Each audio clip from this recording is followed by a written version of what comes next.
أعوذ بالله من شرور أنفسنا ومن سيئات أعمالنا من يهده الله فلا مضل له ومن يضلله فلا هادي له ونشهد أن لا إله إلا الله وحده لا شريك له ونشهد أن سيدنا وحبيبنا وشفيعنا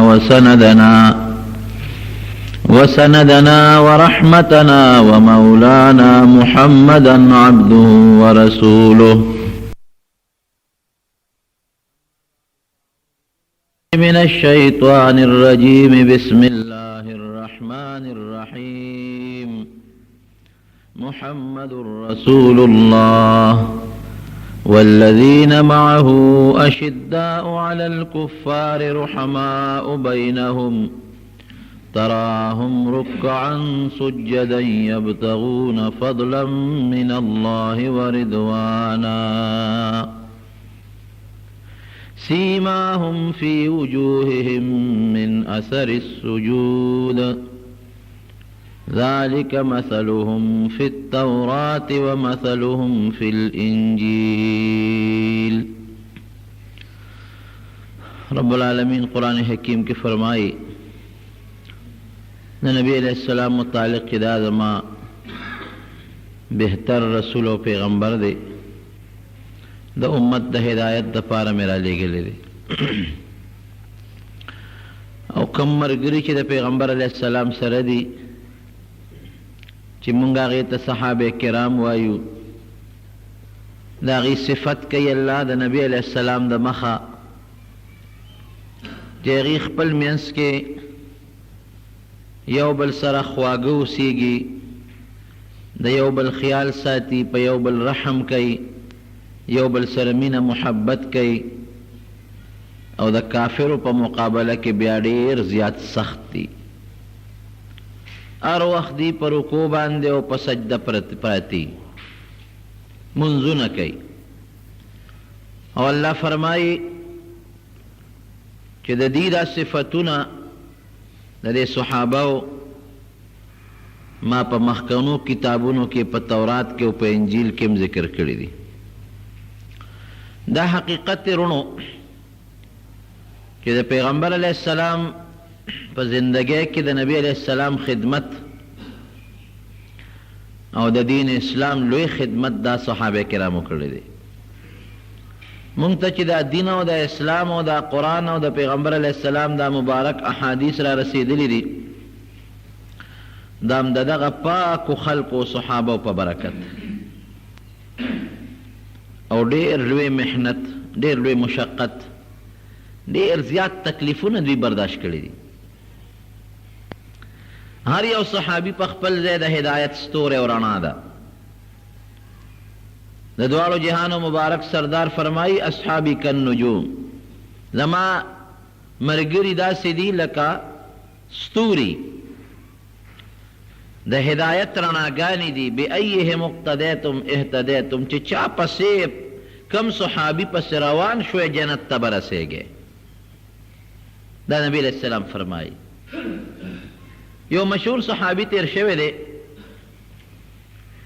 دیر عظیم مجاہد حضرت خالد ابن ولید رضی اللہ عنہ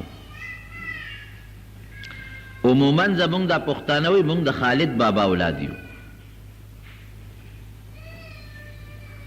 نو پدے سوچ کہو چی دا کم خالد بابا دا خالد ابن ولید رضی اللہ عنہ کا دا بل خالد بابا و بہر کیف خالد ابن ولید رضی اللہ عنہ دا پیغمبر علیہ السلام یو دیر نزدے صحابی تیر شوے دے او کم وقت چی دے کافرونو دا پیغمبر علیہ السلام خطرناک دشمنمو دا مکی مکرمیو سیدون کے دے دا قریش و دا خاندان سر تعلق لری او پا جاہلیت کے دا اسلام نمخ کے دا قوم چیونو دیبا سالاری کولا او دې زمانہ کې خو ټول جنگ چې دی هغه د ټینک سره او د توپ سره تعلق لري خو بیا هم ګورې په دې فوج کې اوس هم یو دسته داسې وي چې هغه د اسونو دسته وي، د رسالې دسته وي، اوس هم شته.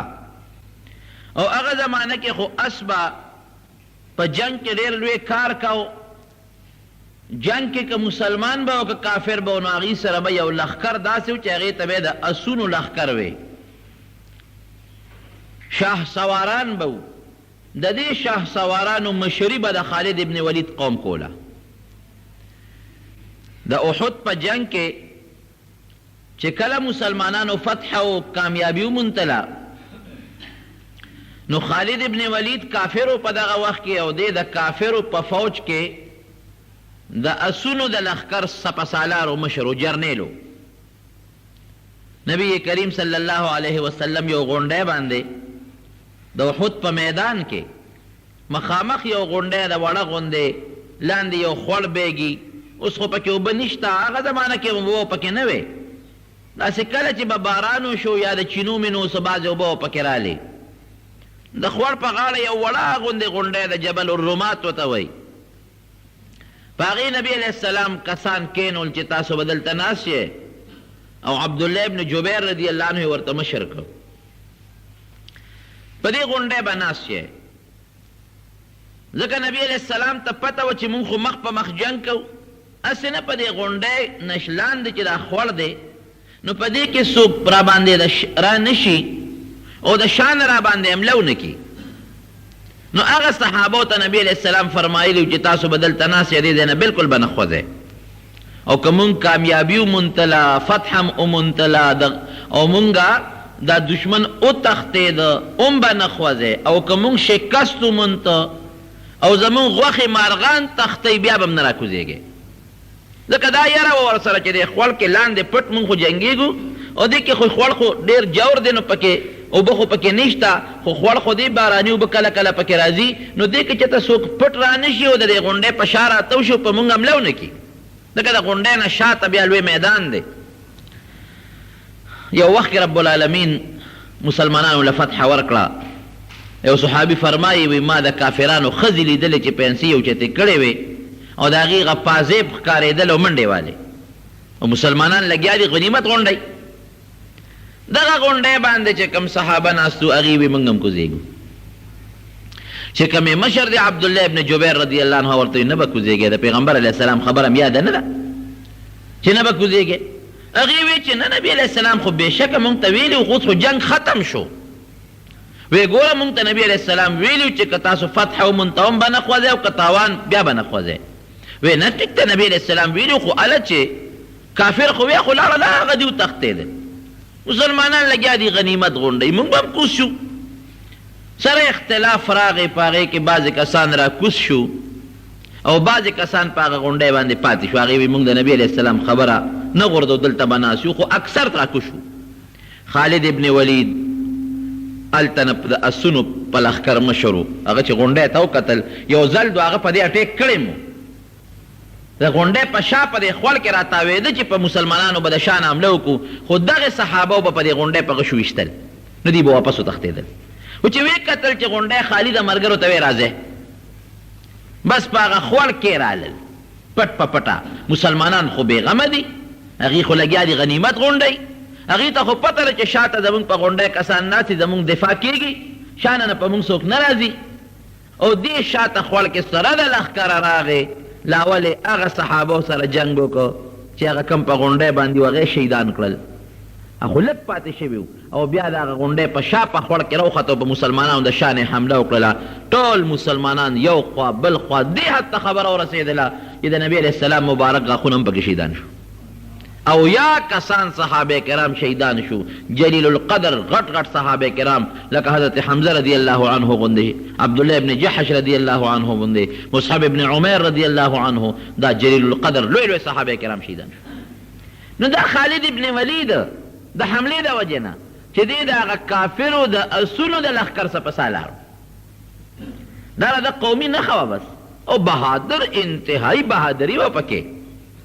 پیغمبر علیه السلام چې کله احد دغه ته حدیبیې ته د خالد ابن ولید نه چا تپوس وکړه، وی تا چې اسلام راوړه نو ستا زړه کې د پیغمبر علیه السلام متعلق څه سوچ راغی چې ته مسلمان شوې؟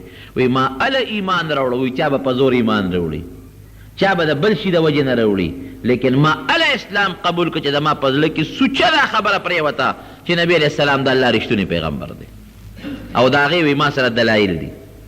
وی چې کله نبي علیه السلام عمرې له راته او د حدیبیې هغه صلح وشو په دغه سفر کې 6مه هجره کې، وی ما د مکې کافرو ته وی چې زه به نن انشاءالله ستاسو انتقامونه اخلم، ټول به ظالم.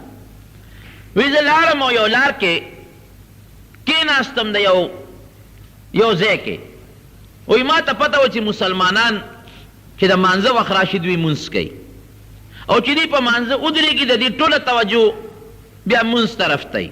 نو ملګرو ته مې وی چې د مازدیګر مونځ ته دوی ډېر په دروند نظر مسلمانان ګوري. واقعی نبی علیہ السلام فرمائی قرآن حکیم کې الله فرمائی حافظوا علی الصلوات والصلاة الوسطى، منځونه خو ټولو کې، خو ګورې د مازدیګر مونځ چې دی نه پاتې نشي. دا ډېر اهم مونځ دی د مازدیګر مونځ.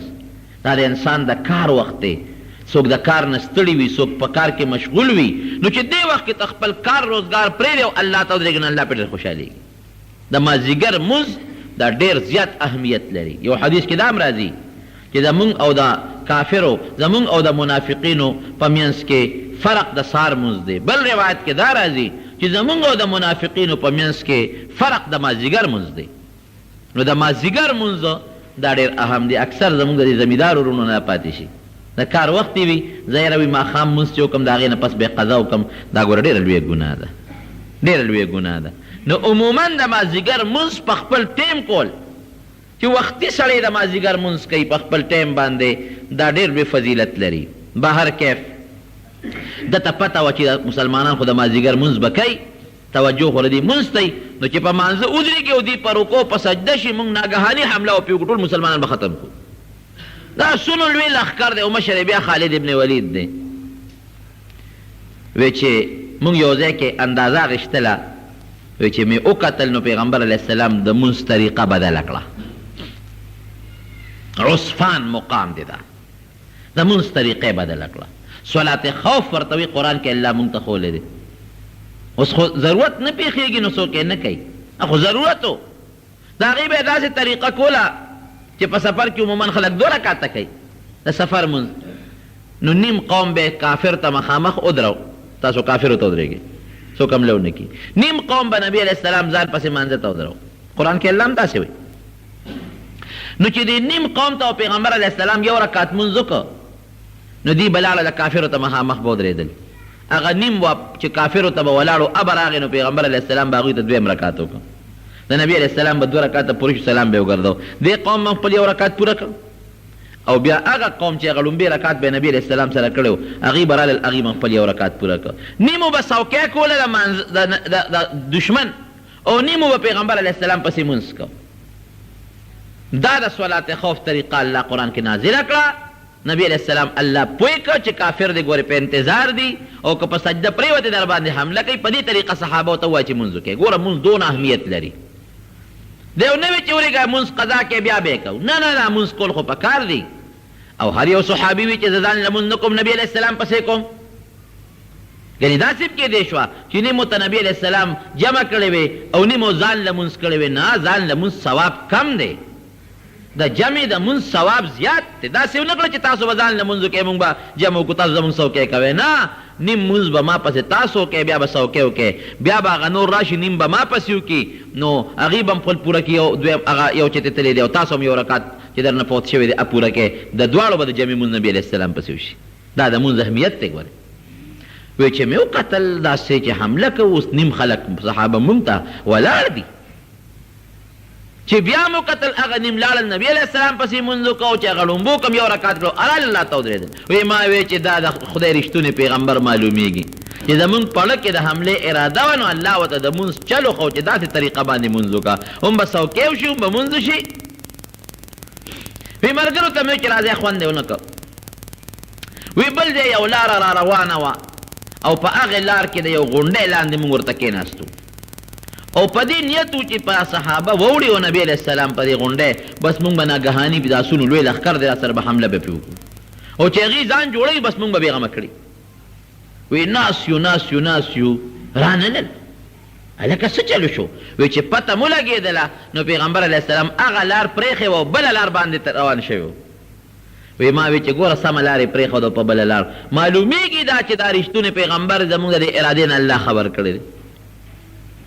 حدیبیې ته چې ورسېده وی مونږ بیا تاویدو د خپل لښکر سره. مونږ وی چې موقع ګورو حمله پې کوو. وی دې کې را باندې د پیغمبر علیه السلام ناګهاني لښکر راغی ټول یې ونیولو ګیرې کړو رانتو شو. ملګرو ته مې وی چې لاس پې مه خوځوئ که خوځوئ خو دا خو صحابه دي او د خپل پیغمبر حکم یې ځان هم وجني مونږ هم وجني. نبی علیه السلام ته یې پیش کړو چې ور مخامخ شو. نبی علیه السلام مبارک راته وفرمایل چې ګور یو ځل تاسو اراده وکړه ما ته الله اطلاع راکړه نو ما مونځ طریقه بدله کړه. بیا تاسو اراده وکړه نو ما له الله بیا اطلاع راکړه نو لار مې درته بدله کړه. نو اوس بیا روانې کوئ زه ما معاف کړی. وی ټول یې مو خوشي کړو معافي کړو. وی زما زړه کې دا خبره راله چېرې معلومیږي دا چې دا رښتونی پیغمبر دا دروغجن پیغمبر نه دی. وی چې کله په 9مه هجره کې نبی علیه السلام عمرې له راته عمرة القضا ورته وایي دغه حدیبیې د عمرې قضا کوله. وی ما وی چې یاره زه خو په مکه مکرمه کې نی سارېږم او دا مې وی چې نبی علیه السلام مکې ته راځي او زه په مکه کې نه سارېږم. هغه بغض او عناد مې و. د مکې نه لاړم وتښتېدم. وی چې د مکې نه وتښتېدم او نبی علیه السلام راغی عمره وکړه او واپس ځي د ضرور ولید ابن ولید داغه نوم مسلمان او صحابي و. نو د هغه نه یې تپوس وکړي ولید خالد څه شو؟ ګوره وی زما تپوس یې وکړه. هغه ورته وی چې د الله رسوله ما خو وقت خو نشته چې ته بار وتی دی. یاره وی خالد ابن ولید چې دی نو هغه ډېر هوښیار دی او ډېر قابل او پوه دی او هغه له د اسلام نه بار پاتې کېدل نه دي پکار. وی نبی علیه السلام مبارک خو 3 ورځې تېرې کړې عمره وکړه مدینې منورې ته لاړ او ما ته خپل رور یو خط ولیکه. هغه خط کې لیکلي چې ای زما روره خالده پیغمبر علیه السلام په مکه مکرمه کې صرف او صرف ستا تپوس کړی دی. ګورې د بل چا تپوس یې نه دی کړی او ستا متعلق یې دا ویلي دي چې هغه ډېر هوښیار دی او ډېر پوه دی او هغه د اسلام نه بار پاتې کېدل نه دي پکار دي چې هغه د خپله بهادري د الله دپاره استعمال کړي او د اسلام دپاره استعمال کړي. وایي چې ضرور دا خط راته میلو شو. وایي زما پړه کې د اسلام مینه او جذبه پیدا شو. هغه نښې خو مې لیدې وې زړه کې مې جذبه راله چې یاره واقعي نبی علیه السلام ګوره زما نوم اخلي او څو ځایه ما ولیدل چې الله پاک د دې پیغمبر علیه السلام حفاظت وکړ. یو ځل نه 2 ځله نه 100 ځله زمونږ نه الله بچ کړ. بس وی پړه کې مې جذبه راله. وی لاړم زما یو دوستو صفوان ابن امیه هغه له ورغلم. وی مې چې صفوانه یو خبره در سره کوم داسې کار دی چې تا ته هم پته ده او د ټولې مکې ته پته ده چې دا پیغمبر رښتونی دی. تا ته هم پته ده چې څو ځله موږ دوی سره جنګ وکړو لیکن هغه له الله بری ورکړي او موږ له الله شکست راکوي او ښه رښتونی پیغمبر دی. نو که د خوښ اراده چې دا اسلام قبول کو ملګري شو. وی صفوان ما ته وایي چې خالده داسې کار دی چې که د مکې دا ټول خلک مسلمانان شي او یو زه پاتې شم نو بیا هم په ایمان نه راوړم زه په مخه دی. وی ما وی چې د پلارم په بدر کې مړ دی تریم مړ دی او د ده رشته داران هم مړه دي د ده پړه کې هغه غصه پرته ده. وی بل دوست مې عکرمه د ابوجهل زوی هغه له ورغلم. وی ما ورته چې عکرمه تا ته پته ده چې دا رښتونی پیغمبر دی او موږ ورسره بلا جنګونه وکړل موږ له څه فایده راکړه ګټه هم د هغه ده او ګورې ملګري زیاتېږي او چې وروسته بیا ته مسلمانېږي او زه مسلمانېږم بیا به ښه نی او رښتونی پیغمبر دی که دی خوښوي زه چې ځو چې د اسلام قبول کو.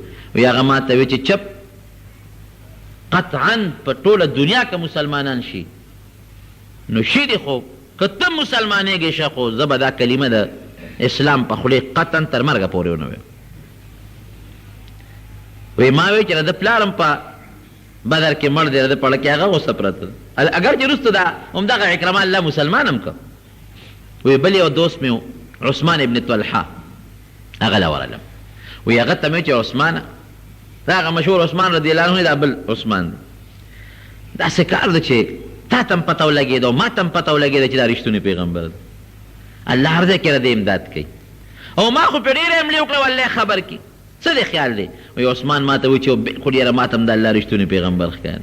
وایي ما ورته وایي چې اسلام نه قبلو چې مسلمانان شو. وایي هغه وایي چې زما مړه کېږي. وایي ما چې ځه چې ځو. وایي ما ته وایي داسې کار دی یو ځای نه وځو دا خلک را باندې شکي کېږي. ته م ځه او زه به م ځم او یو خاص ځای م یو بل سره نیټه کړه که هلته ته مخکې ورسېدې زما انتظار کوه او که زه مخکې ورسېدم ستا انتظار به کوو هلته نه به یو ځای ځو. وایي بړه مې خوشحاله شو اس مې برابر که ووتم. چې ووتم هغه ځای ته ورسېدم هغه عثمان ولاړو دواړه روان شو. اتفاقا یو بل صحابي دی حضرت عبدالله ابن عمرو حضرت عمرو بن العاص رضی الله عنه عمرو بن العاص هغه راغی. دا عمرو بن العاص حبشې ته تللی و. دا د مکې د قریشو د کافرانو سردارانو دوی په مکه کې راغونډ شو او میټینګ یې خپل منځ کې وکړ او دا عمرو بن العاص صحابي وي د ټولو مشرانو ته د مکې د هر قوم ملک پکې ناستو او قبایلي خلک لکه د ملکانو نظام. نو دی ورته وایي د عمرو بن العاص د مشرانو ته چې یاره تاسو ته خو پته ده چې د پیغمبر دا دین زیاتېږي او خورېږي نو که مونږ په دې مکه کې یو او د دین زیات شو او راغې په دې مکې حمله وکړه نو د ده لاندې خو ژوند مونږ له خوند نه راکوي. ګوره داسې سخت کافر دی مونږ به د ما تحت چلېږو داسې خو نه کېږي.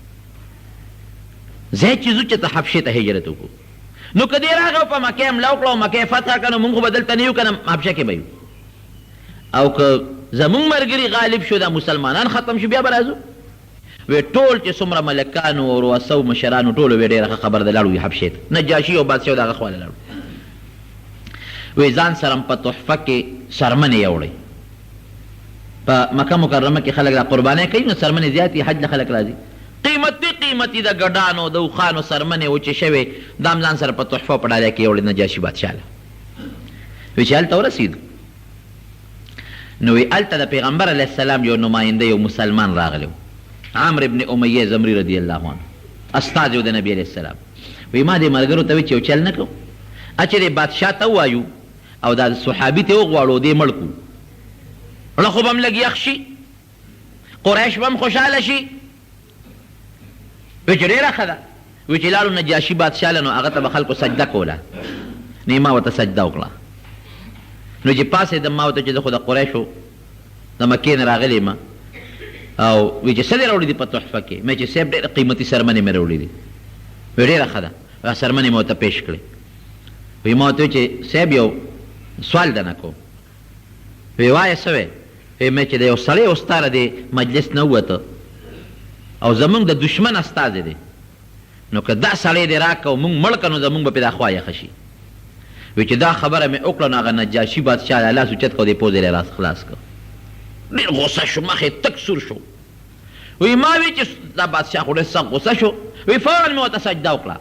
وی مې چې صاحب که ما ته پته وه چې ته په دې خبره خفه کېږې ما به د خولې نه ویستې او به زه معافي غواړم.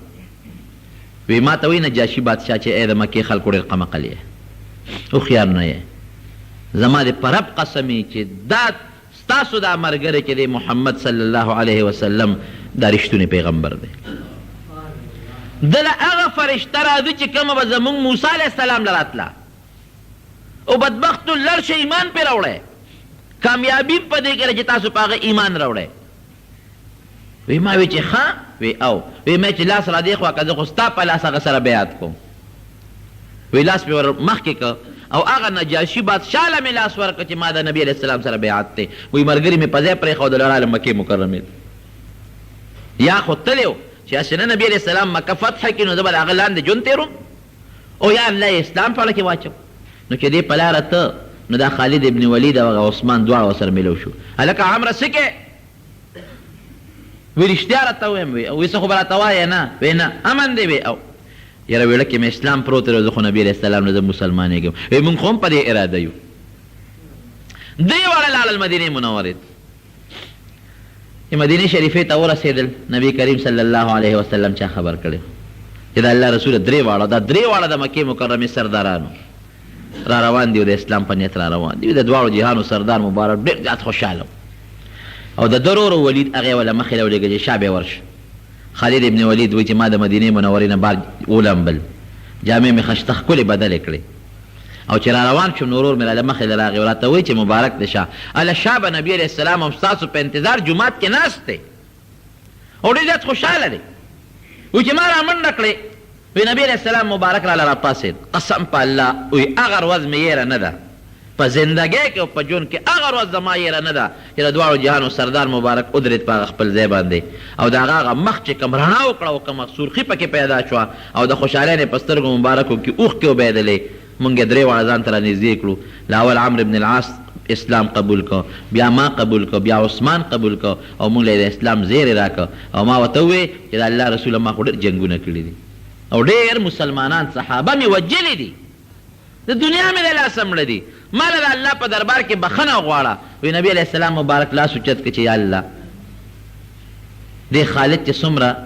د اسلام نه مخکې ګناهونه کړي دي او زیاتي یې کړي دي پروردګاره زه وله سفارش کوم الله ته ورته معافي نصیبه کړي او الله ته اسلام په سچه په رښتونې پروردګاره قبول کړي هغه د ما ملګری ورته وایي عمرو بن العاص چې زه به هله ایمان راوړم چې الله زما مخکې وروستو ګناهونه وبخي وی ای عمره اسلام یهدم ما کان قبله د هغې نه مخکې چې څومره ګناهونه دي کړي خو چې مسلماني دې قبوله کړه او اسلام دې راوړه ټول ګناهونه درته الله معاف کوي مسلمان شو رب العالمین مسلمان هغه ملګري راغی مکې مکرمې ته بیا دوباره او دی وایي چې بس ما یو ځل هجرت وکړو زه به د پیغمبر علیه السلام د خوا نه د مدینې منورې نه ډوخوځم نه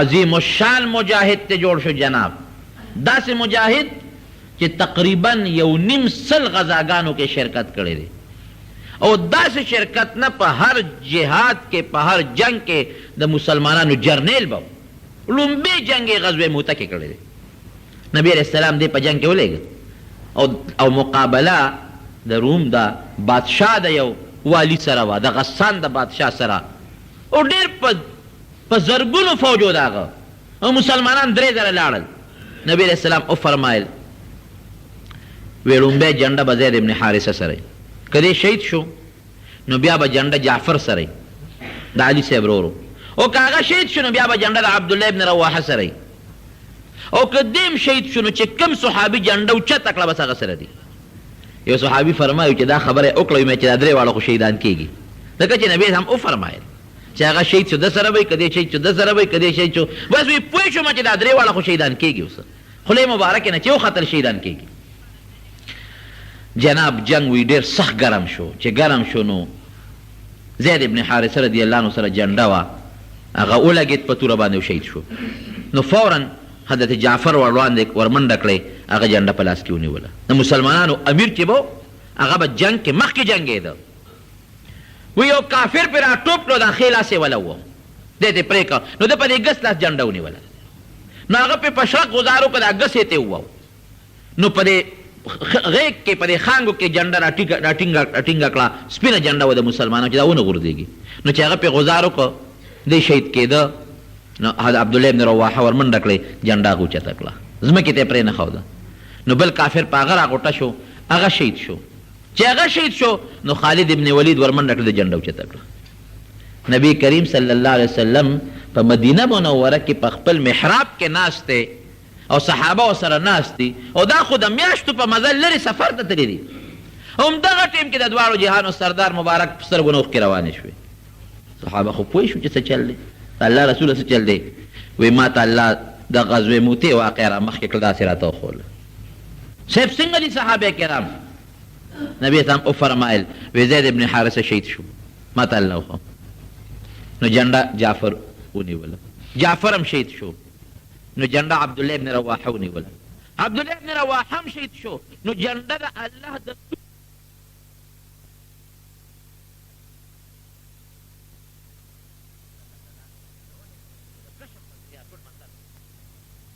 خالد ابن ولید چې جنډه لاس کې واغېسته شپه پرې راغله صحابه هم ډېر کمزوري شوي وو ټول زخمیان هم وو ده دا چل وکړه چې د فوج کې فورا ترتیب بدل کړه چې کوم وروستو صفونه هغه یې مخکې کړل چې کوم مخکې و هغه یې وروستو کړل ښي طرف والی ګس ته واړول ګس یې وروستو واړول فوج یې مخکې وروستو کړو ملګرو ته یې راځئ چې سهار وختي شو حمله وکړه چې کافرو وکتل هغې وي چې مسلمانانو له خو نوی لښکر راغلی دی ځکه دا چې کوم مونږ سره جنګېږي دا خو دا څو نو دا نوی لښکر راغلی داسې جنګ یې وکړه داسې جنګ چې هغه د زرګو لښکر د کافرو له شکست ورکړو، مسلمانانو ته رب العالمین فتح ورکړه.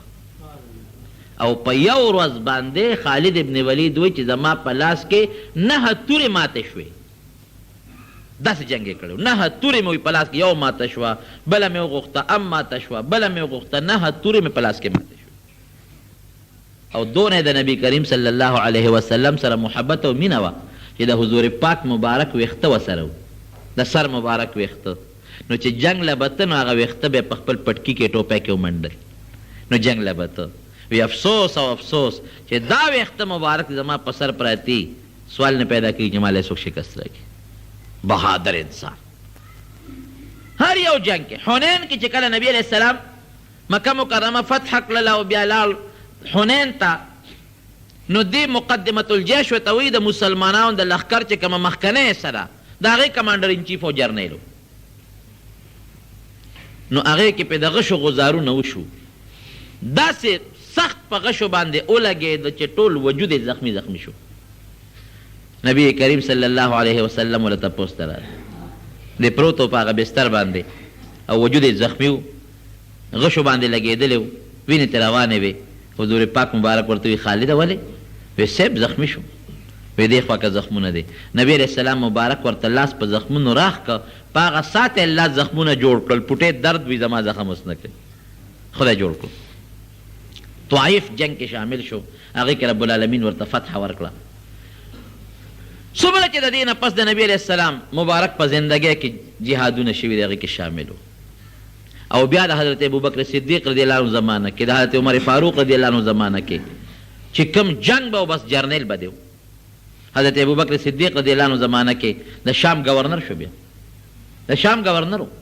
د حضرت عمر فاروق رضی الله عنه په زمانه کې هم د شام گورنر و. او داسې عجیبه انسان و که نه، دومره بهادر و چې عمر فاروق رضی الله عنه راغی ابوبکر صدیق ته وایي چې دا سړی د ګورنرۍ نه لر کړه. وی ولې؟ وی دې د ستا خبره نه مني، خو ځان له یو فوجي جرنیل و که نه، هغه خپل بس دا یو مسله وه د ده په ذهن کې چې بس ده به خپله خوښه به یې کوله، د مسلمانانو د خلیفه خوښه به یې هم نه کوله، بس جهاد له به ته که دوی به ورته داسې مه کوه، بس په دې کې د چا نه منله. ابوبکر صدیق ورته وایي عمر ته، وی عمر ټیک ده چې خالد زما نه مني، خو یاره پرېږدې دا یو ډېر لوی جرنیل دی او د ده د ژوند دا ریکارډ دی، ریکارډ چې په کوم جنگ کې د شرکت کړی دی د مسلمانانو په جهاد کې، هغې جنگ شکست نه موندی دی، چې ته تښتېدلی نه دی او نه یې ملګري تښتېدلی دي. پرېږدې وه یاره اوس ستا خبره نه مني که نه. نو دی ورته وایي ابوبکر صدیق، وی خالد ته نبی علیہ السلام توره ویلې ده، توره او کولو توره د تیکې نه بار توره یې ورته ویلې ده. نو د هغه توره چې پیغمبر علیه السلام د تیکې نه بار راوښکې ده، عمر هغه را باندې واپس تیکې ته مه دننه کوه، بس بار ښه ده. همدغه گورنر ښه دی چې د عمر فاروق رضی الله عنه زمانه راله، د ده په دور کې هم گورنر و، خو ده به خپله خوښه کوله. نو یو ځل یو صحابي له 10,000 درهمه په انعام کې ورکړل. حضرت عمر فاروق رضی الله عنه ته اطلاع راورسېدله، نو فوراً یې ملګري راغونډ کړو، بس خالد د دې ګورنرۍ نه لر کوم. وی ولې؟ وی اخر دا 10,000 روپۍ چې ده ورکړې صحابي له ولې ورکړې؟ که دا د مسلمانانو د مال نه ورکړي نو دی هم ښه نه دي کړی، خیانت یې وکړو. او که د خپل مال نه یې ورکړي نو بیا مې اسراف کړی دی. ولې ورکوي؟ بد لر کوم یې، او زما خبره هم نه مني، زه ورته یو څه یم دی بل څه کوي. نو ابو عبیده ابن جراح رضی الله عنه ته اطلاع ولېږله، وی بس تا له مې اطلاع در ولېږله، ته د شام گورنر شوې او خالد چې دی نو فوراً چې اطلاع در ورسېږي په دغه ساعت دی د گورنرۍ نه معزول کړه. نو که بل سړی وي که نه نو ممکن ده چې لا مقابلې ته ودرېدلی وي. او حضرت عمر فاروق رضی الله عنه زړه کې یو بله خبره هم وه، وی په خلکو کې دا یو پراپیګنډ هم ده چې دا څومره فتح کېږي نو دا ټول د خالد د برکته کېږي. دې زه د دې ګورنرۍ نه لر کوم چې خلکو ته دا وښیمه چې دا څومره فتح کېږي دا د مسلمانۍ د طاقت ته وجه نه کېږي، که خالد جمدي وي او که مړي دا فتح به کېږي. دا مې دړه ارمان دی. نو دې میدان جنګ کې ولاړو، میدان جنگ کې ولاړو چې ابو عبیده ابن الجراح رضی الله عنه راغی، وی زه خو عمر را لېږلی، څه حکم دی؟ وی تا چې دې صحابي دا 10,000 روپۍ ورکړي دي دا د خپل مال ورکړی دی که د مسلمانانو؟ وی دا مې خپل ورکړی دی. نو عمر خو چې د اسراف دی ولې کړی دی؟ وایي زما په مال او زما په پیسو ورکولو زه ښه پوهېږم، عمر پېښ او خپل مال یې پېښه، زما مال سره د عمر څه کار دی؟ یو صحابي دی ما ول خپلې پیسې ورکړې دي. وایي ښه ما ته خو وایي چې دی د ګورنرۍ نه معزول کا. ډېره ښه خبره ده چې معزولۍ مې ډېره ښه خبره ده. نو یو خاص ټوپۍ به د ګورنر په سر وه، هغه ټوپۍ ته دې لرې کړه. وایي دا ټوپۍ راکړه مال. ها دا ټوپۍ واله پټکې راواغې د سر نه یې تو کړ. نو څه وایي؟ وی الحمدلله. هغه ګورنر چې لر شو وی الحمدلله. وی اوسه پورې جنګېدم د مسلمانانو مخکې به جنګېدم، اوس چې جنګېږم د یو سپی په حیثیت به جنګېږم. مخکې به د جرنیل په حیثیت جنګېدم، اوس به د سپی په حیثیت جنګېږم، خو جنګ نه مې څوک نشي وښکې. بیا ډېره موده پس راغی مدینې منورې ته. چې مدینې منورې ته راغی نو د عمر فاروق رضی الله عنه سره ملاقات شو. حضرت عمر فاروق رضی الله عنه ورته وایي چې ګورې خالده موږ خو د ګورنرۍ نه لرې کړې، خو په دې خیال نه چې په تام څه شک و یا د خیانت شک مو در باندې، خو زه د قوم د دنیا ته دا ښیم چې ګورې که خالد یا بل صحابي جمدي وي او کني دا فتح او دا نصرت د الله په اختیار کړې، دا به الله مسلمان له ورکوي. نو دی بیا په مدینه منوره کې د هغې نه پس هم ډېر جهادونه کړي دي. نو اخره کې چې دی کله مړ کېده که نه نو ده به ژړل. یو ځل په بستره باندې پروت دی بیمار دی او ژاړي. چا ورته وی خالده ولې ژاړې؟ وی ژاړم په دې چې سا رانه په خپل کټ کې خیږي، په دې ژاړم. نو ولې ته په دې خفې؟ وی او په دې خفې یم، افسوس دا دی چې د ما نه دا سا د جهاد په میدان کې وتې وي. ډېر جهادونه مې وکړل، واقعي 2.5 نه زیات جهادونه، لیکن خفه په دې م چې میدان جنگ کې او د جهاد په میدان کې مې د سا د وتو نصیب نه و، په خپل کټ کې رانه سا خیږي. او یو د وجود کې 2 ګوتې ځای داسې نو چې په هغې د غشي یا د نیزې یا د تورې داغ نه 2 ګوتې ځای پکې داسې نو، ټول وجود یې زخمي و. د نبي کریم صلی الله علیه وسلم چې د سره کوم محبت و، یو ځل حضرت عمر فاروق رضی الله عنه لېږلی و، وی لاړ چې له صحابو نه زکات راغونډ که. راغی وی صاحب 3 کسو زکات رانه که، باقي ټولو راکړه. و یو ستا تره حضرت عباس رانه که، دویم خالد ابن ولید رانه که، او دریم ابن جمیل یو صحابي دی هغه رانه که. نبی علیہ السلام وفرمایل وی د عباس زکات په ما دی، ابه زه در کوم، دوچن به در کوم، ځکه چې نبی علیہ السلام د هغه نه د 2 کالو زکات پیشکې اخیستی و. او د خالد غریب نه تاسو څه غواړئ؟ د هغه نه زکات مه غواړئ. د هغه خو چې څومره مال دی او سامان دی ټول جهاد ته وقف کړی دی، هغه سره دې څه چې تاسو ته زکات غواړئ. او دا دریم صحابي ابن جمیل دې خو ډېر زیاتې او ظلم کوي، الله مالدار کړي دې زکات نه ورکوي، دا خو زیاتې کوي. نو ګوره وی خالد ابن ولید چې څومره سامان دی، که اس دی که توره ده که زغره ده که نور څه دي، وی ټول جهاد کې د الله په نوم وقف کړي دي. نو غواړئ ته څه؟ دا ډېر عظیم المرتبه، ډېر عظیم مجاهد او دا نبی علیہ السلام ډېر نږدې ملګری پاتې شوی دی خالد ابن ولید، او دومره بهادر انسان چې نبی کریم صلی الله علیه وسلم په خپله ورته د سیف الله لقب ورکوي. سیف من سیوف الله، د الله د تورو نه توره ده. او زه اکثر طالبانو ته هم دا خبره کوم، دویم دې په خپل کټ پوزي کې ولې مړ شو؟ دې میدان جنګ کې ولې شهید نه شو؟ د هغه خو دا خوښه وه چې د میدان جنګ کې شهید شم. او د 100 نه زیات جهادونه یې مو کړل، دا ولې؟ زم نبی علیہ السلام مبارک و د توره ویلې، د توره چې توره یې ورته ووایي او کولو توره یې ورته ووایي، نو د پیغمبر توره او د الله توره بیا ماتېږي نه. د انسان د اوسپنې توره به ماته شي، خو د الله او د رسول توره ماتېدو والا نه ده. پیغمبر علیه السلام ورته د الله توره ویلې ده، دا به جنګ کې نه ماتېږي، ځکه په خپل کټ پوزي ته سا وختله. نو زمونږ پښتانه وایي موږ د خالد بابا اولاد یو. اوس به دا نسب وګورو چې واقعي موږ د خالد بابا اولاد یو که نه یو. نو خالد ابن ولید په مدینه منوره کې وفات شوی دی. نسبن پښتانه د خالد ابن ولید اولاد نه دی نسبن. و یو څیز شته هغه دا چې پښتنو کې چې پرشتونې پښتونې نو هغه کې بهادري وي، دا حقیقت دی. ځکه همیشه پښتنو هم جهادونه کړي دي، په دې وطن کې پښتنو جهادونه کړي دي. محمود غزنوي رحمت الله علیه چې په دې علاقه راغی نو د پښتنو یې مرسته کړې دي، ورسره جنګ کړی دی، جهاد یې کړی دی.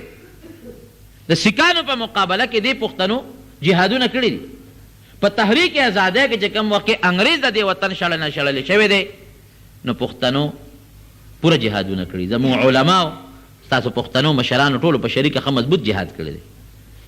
باباجي صاحب رحمت الله علیه ته وګورئ کوم ځای کې پروت دی. دا خو د انګریز د جهاد د وجې نه مومندو ته تللی دی، په مومندو کې د هغه قبر دی.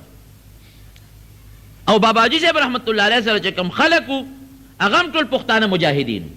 دا چې تاسو وینئ ځای په ځای د اوږده اوږده قبرونه چې ته ښکاري، دا غټ غټ قبرونه، نو دا غټ غټ قبرونه دا نه چې دا پکې یو سړی ښخ دی. دا چې د جهاد کې مرګري جهاد کې چې د مسلمانان شهیدان شوي نو هغې له بیا یو قبر ایستي یا په یو ځای ښخ کړي وي نو په هغې باندې یو اوږد سلی جوړ کړي نو دا ځکه دا یو قبر ته جوړ شوي وي. دا نیموړی بابا تاسو تاریخ وګورئ نو دا د محمود غزنوي ملګری و رحمه الله، د هغه زمانه کې راغلی دی، دلته جهاد کړی دی او بیا دغه ځای کې سره د ملګرو شهید شوی دی، دا ځای کې قبر دی ورسره ملګري هم دي.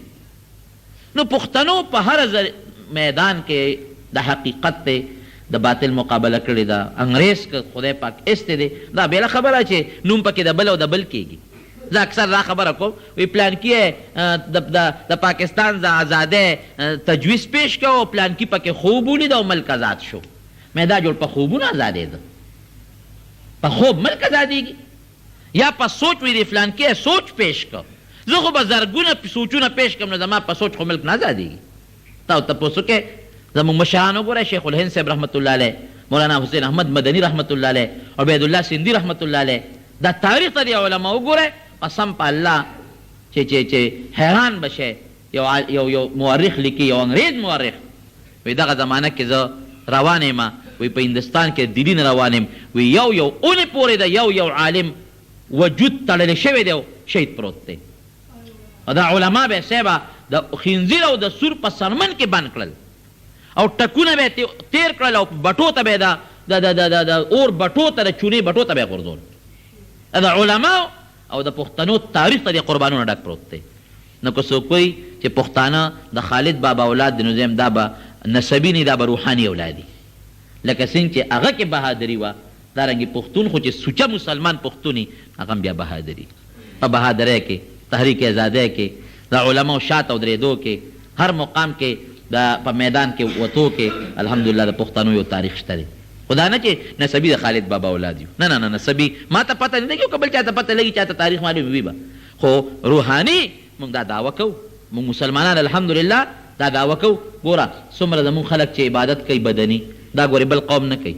تاسو لاړ شئ سند ته لاړ شئ او د نورو علاقو ته لاړ شئ، دا تبلیغ والا اکثر دي هغې نه تپوس وکړئ، یقین وکړه چې په روژه کې هغوی ودونه کوي. روژه پېژنیم نه چې ډېر خلک دې بانډو کې روژه پېژنیم نه چې زه روژه نیسم. د خدای فضل دی زموږ پښتانه ښې روژې نیسي، د الله فضل دی. یو څیز کې موږ لږ کمزور یو چې د مالي عبادت کې بیا موږ نه یو شوي، مالي عبادت کې نه یو شوي. هغه خلک په مالي عبادت کې تکړه دي، خو بدني عبادت کې که جهاد دی، که هغه مونځ دی، که هغه روژه ده، که هغه بل عبادت دی، هغې کې پښتانه بیا تکړه دي. خو چې یاره پښتنو سره سوچه مسلماني وي، ګورې دا پکې شرط دی، سوچه مسلماني چې وي پکې الحمدلله موږ پښتانه یو، موږ سوچه مسلمانان یو. نو موږ د خالد بابا نه چې د هر صحابي اولاد یو، موږ د نبی کریم صلی الله علیه وسلم هم روحاني اولاد یو. ځکه نبی کریم صلی الله علیه وسلم دغه فرمایي هر تقي، هر پرهیزګار سړی او هر پاک انسان دا وي زما اولاد دی. بهر کیف صحابه کرامو چې څه قربانۍ کړي دي نو الله دې د هغې له د هغې په آخرت کې او په جنت کې بهتر اجرونه نصیب کړي، ځکه چې دا د هغې ژوند د قربانونو ډک دی. قسم دې کور پرېښودی دی. نبي علیه السلام چې کله مکه مکرمه فتح کړه یو صحابي وله راغی، وی د الله رسوله وی ما له هغه خپل کور خو د کافرو نه واله که نه، ځکه چې دې هجرت کړی و مدینې منورې ته، نو کورونه ترې پاتې شو، هغه کورونه کافرو قبضه کړل.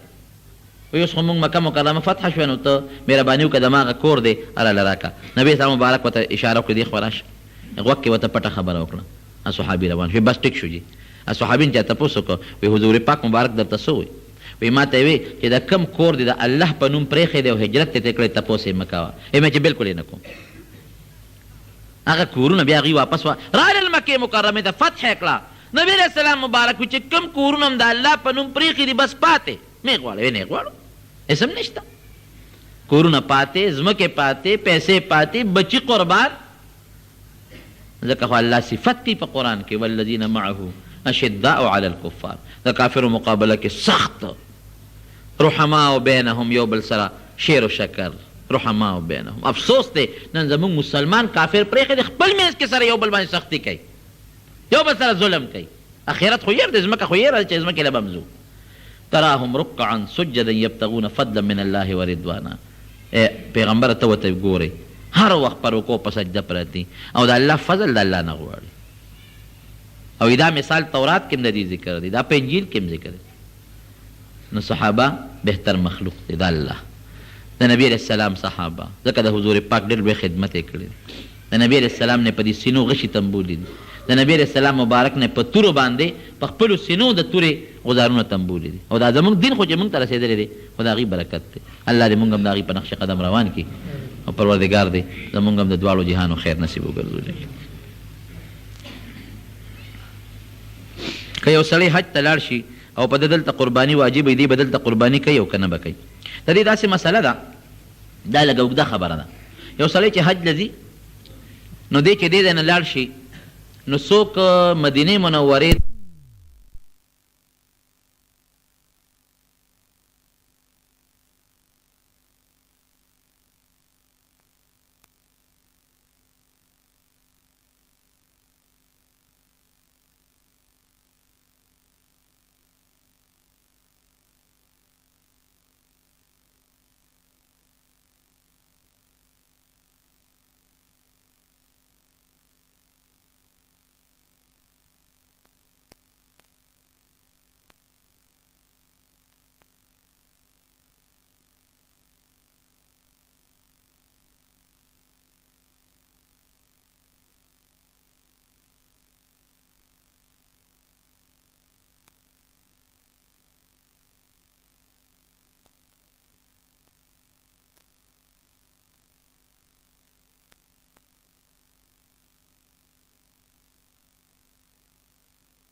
حج لذي نو دی چې دی ځای نه لاړ شي نو څوک مدینې منورې ته د حج نه مخکې ځي او څوک ترې وروسته ځي. نو چې کوم سړی مدینې منورې ته د حج نه مخکې ځي نو د هغه دا قاعده چې دی څنګه مکې مکرمې ته ورسېږي نو دی یو ورځ به تېرې کړي، نو په درېیمه یا په څلورمه ورځ باندې دوی فورا لیږي مدینې منورې ته. نو بیا مدینه منوره کې د ده 8 ورځې پوره کېږي، نو بیا واپس راشي مکې مکرمې ته.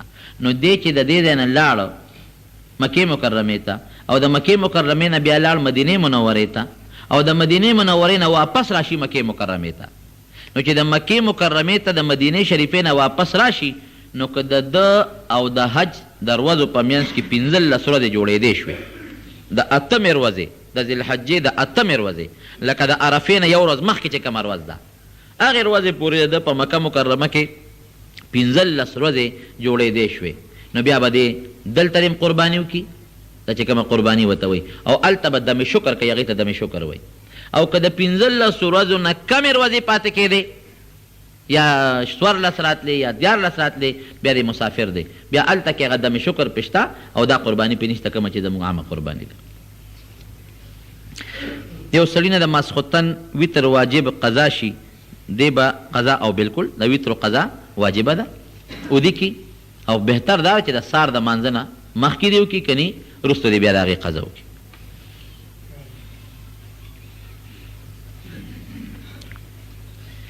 په ګوړه کې رنګ او رنګولیټ او څه شی دی دا ملاوټ، نو چې ته ورته په خپله ملاوټ وایې نو زما نه څه له تپوس کې دا خپله ورته ملاوټ وایي، رنګ به سره بدلیږي خلک پې دوکه کېږي، د 2000 ګوړه بیا په 2500 خرڅېږي، نو خو خبره نه ده که نه، ملاوټ ورته تا په خپله وایي.